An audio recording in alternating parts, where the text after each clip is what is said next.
Salam Kamir, kekaguman ilahi mengarah pada iman dan rahmat.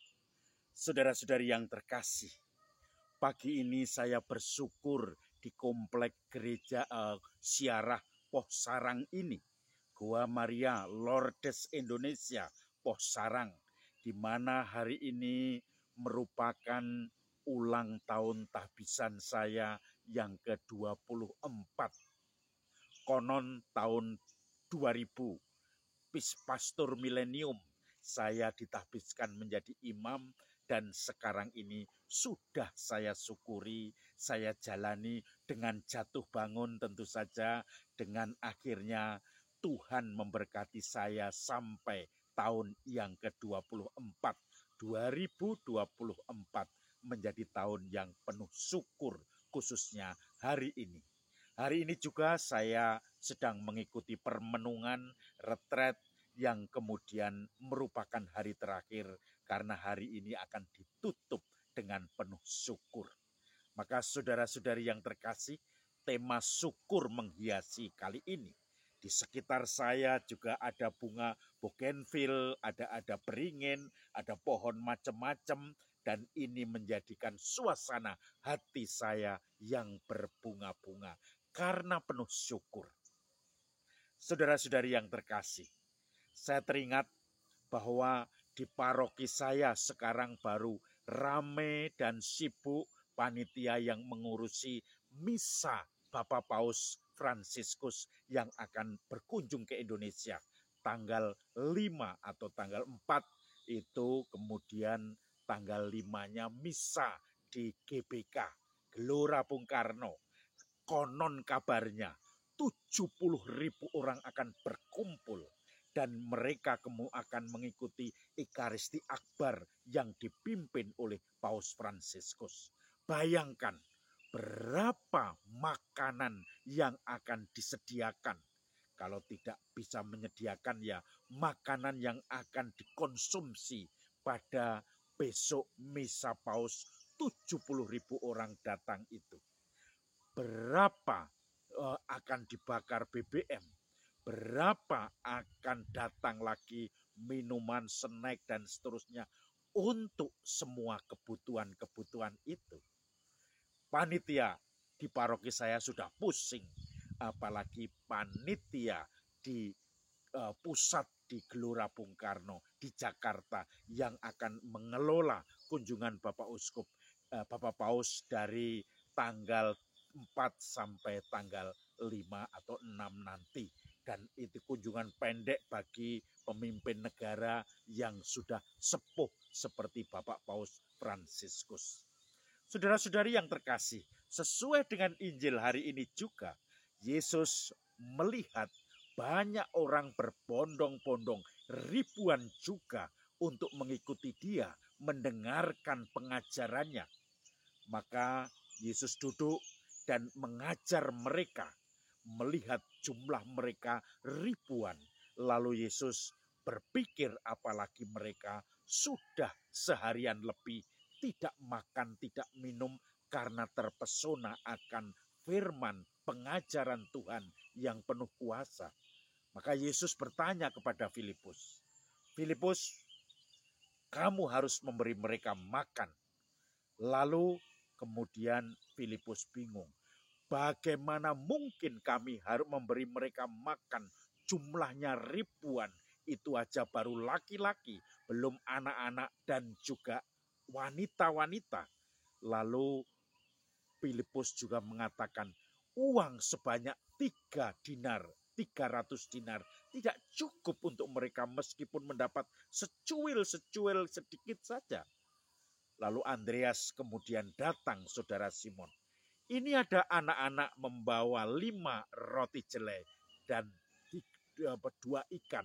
Lalu Yesus mengatakan, bawa kemari. Kemudian Yesus mengucap syukur atas roti itu, atas ikan itu. Lalu dibagi-bagilah roti dan ikan itu. 5 roti jelai dan 2 ikan. Lalu kemudian dibagi kepada semua yang jumlahnya ribuan itu. Mereka makan sampai kenyang. Tidak ada yang kelaparan satupun dari ribuan orang, bahkan puluhan ribu orang itu. Lalu kemudian Yesus mengatakan, kumpulkan lagi. Setelah dikumpulkan lagi sisanya, ada 12 bakul penuh.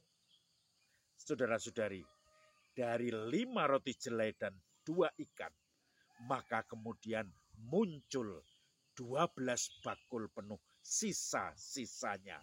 Dan kemudian mereka pun mensyukuri, melihat siapakah nabi ini, orang ini. Dia mengajar dengan penuh kuasa, tetapi dia juga memberikan makanan bagi kita semua. Bahkan makanan dengan mukjizat ini dia perbuat. Dia sungguh-sungguh nabi yang datang ke dunia ini. Dia orang hebat, dia guru sejati. Saudara-saudari yang terkasih, menarik untuk dilihat bagaimana setiap orang itu diajak untuk berbagi. Kalau tidak ada anak-anak yang mau membagikan 5 roti jelai dan 2 ikan itu, yang akhirnya menjadi populer, menjadi lagu 5 roti 2 ikan, dan kemudian bagi anak-anak pia juga selalu menyanyikan itu, maka tidak akan terjadi mukjizat itu. Karena setiap orang kelaparan dan mereka tidak mau memberikan bekalnya pada orang lain, maka diambil bekal itu dan disembunyikan. Nanti kalau sudah sepi akan saya makan. Nanti kalau sudah tidak ada orang yang meminta, nanti akan saya makan. Tetapi tidak akan saya bagi, hanya untuk saya saja. Inilah egoisme. Tidak mau berbagi. Dosa dasar manusia ingin mengumpulkan semua untuk diri sendiri. Tidak mau berbagi. Saudara-saudari yang terkasih, berbagi akhirnya membuat mukjizat. Ketika anak itu mengeluarkan bekalnya, 5 roti 2 ikan, kemudian Yesus mengucap syukur. Orang-orang lain yang mempunyai bekal juga dikeluarkan, dibagikan dengan segala keterbatasannya, dengan segala mungkin enak tidaknya, makanan elit maupun makanan sederhana, tetapi yang jelas murakapi, itu bahasa Jawa, artinya apa? Mencukupi, bahkan berkelimpahan. Maka mulailah orang berbagi itu, orang mulai merasakan kelimpahan Tuhan, orang mulai merasakan bagaimana dia akhirnya dikenyangkan. Maka saudara-saudari yang terkasih, saya teringat cerita, mungkin ini pernah saya ceritakan juga. Anak kecil, apapun yang ada, dia akan memegang seluruh, entah itu makanan, entah itu benda, entah itu apa saja, ke dalam genggamannya.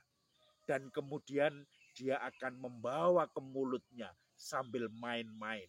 Maka kemudian setelah itu apa? Ingin dirasakan semuanya. Saudara-saudari yang terkasih, semua ingin digenggamnya karena dunianya masih dunia saya sendiri, tidak ada dunia orang lain. Maka selain digenggam, dimakannya untuk dimasukkan ke dalam dirinya. Semua penuh dengan diri saya, dunianya hanya diri saya. Kalau itu juga terjadi terus tanpa berkembang, tanpa melihat sesama ketika kita sudah dewasa, bahkan ketika kita sudah matang usianya, kita patut dipertanyakan sebagai orang yang tidak mau, tidak bisa berbagi, tidak bisa melihat kebutuhan penderitaan orang lain, tidak bisa berbela rasa, dan akhirnya semua untuk diri sendiri. Maka mari kita selain mensukseskan acara Bapak Paus di Indonesia dengan ikut Ekaristi Akbar, entah itu live maupun entah itu online ataupun offline,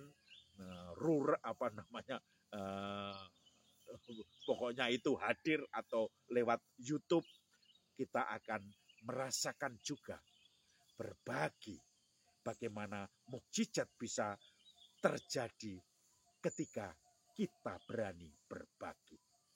Salam Kamir, kekaguman ilahi mengarah pada iman dan rahmat.